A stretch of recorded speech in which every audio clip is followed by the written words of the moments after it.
একটু দর্শকদের জন্য শোনাতে চাই যে আপনি যে প্রশ্নটা করেছেন দর্শকদেরকে বাংলায় বলবেন এবং তার উত্তরটা আপনি বাংলায় বলবেন। আচ্ছা। আমার প্রশ্নটা ছিল এরকম যে, আপনি যখন ঢাকা এয়ারপোর্টে এসেছিলেন ৮ আগস্ট ২০২৪ এ তখন আপনি বলেছিলেন যে আপনার ১ম মানে মেইন চ্যালেঞ্জ হচ্ছে সবাইকে ঐক্যবদ্ধ করা। তো আমরা দেখেছি যখন বাংলাদেশের ১ম রাষ্ট্রপতি শেখ মুজিবুর রহমানের বাসভবন ৬ ঘন্টা যাবৎ ঢাকা সিটির বুলডোজার দিয়ে ভাঙচুর করা হয়, তখন প্রশাসন নীরব ছিল। এই নীরবতার ভিত্তিতে মানে এটার উপর দাঁড়িয়ে উনি তো একটা মানে বিভাজন তৈরি করে দিল, তাই না? কিছু মানুষকে আলাদা করে। তাহলে সেই বিভাজনের উপর দাঁড়িয়ে উনি কিভাবে সংস্কার তৈরি করবেন এবং কিভাবে সবাইকে ঐক্যবদ্ধ করবেন? উনি কি শুধুমাত্র কিছু সংখ্যক মানে অর্ধেকের জন্য উপদেষ্টা হয়েছে? এই মানে হাফ যারা আছে ধরেন আওয়ামী সাপোর্টার্স বা যারা আছে তাদেরকে বাদ দিয়ে উনি কি মানে বাংলাদেশের উপদেষ্টা হয়েছেন? কারণ একজন উপদেষ্টা হিসেবে উনি কিন্তু সবার, তাই না?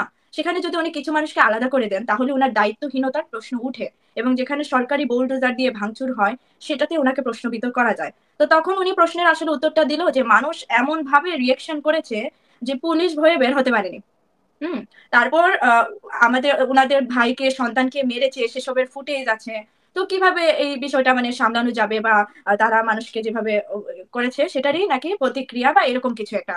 এখন কথা হচ্ছে বহির্বিশ্বে এটাই বলে যে কোনো অপরাধীকেও তাকে কিন্তু সর্বোচ্চ প্রোটেকশন দিতে হবে।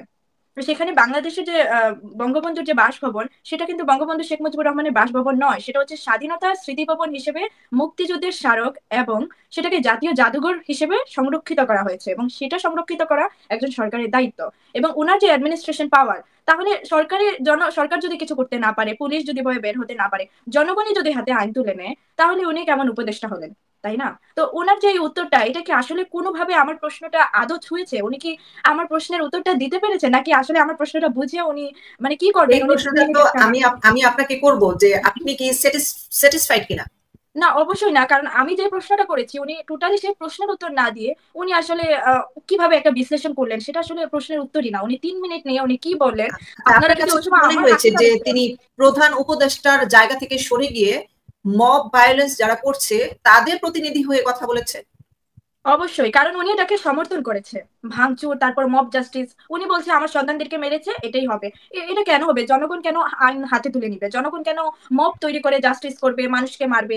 এটা কেমন আইন হতে পারে? এটা কেমন সংস্কার হতে পারে?